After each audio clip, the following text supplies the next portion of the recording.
अस्सलामुअलैकुम। कल तकरीबन 2:14 उत्ते साडा एक दोस्त खुरम शहजाद इस्लामपुरा मोड़ मुहम्मद अनारा उसके वालद का नाम है मुहम्मद अनार ते जनाब तकरीबन 2 का टाइम आई वो इत्थे दरिया झेलम बिच डिग्गा ते विक्टोरिया पुल तो दरिया झेलम चक निजाम वाली जी विक्टोरिया पुल है उस उत्तों डिग्गा ते जनाब सारा दिन सान इत्थे हो गया। सारी रात असी इत्थे कड्ढी है।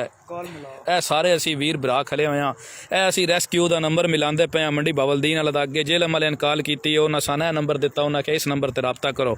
इस नंबर उत्ते अस तकरीबन कोई 200 कॉल कर बैठे हाँ। उन्हें साड़ी कॉल चाहिए नहीं ना कल चाहिए ना हुण चाहिए। ए सारी आवाम बैठी है।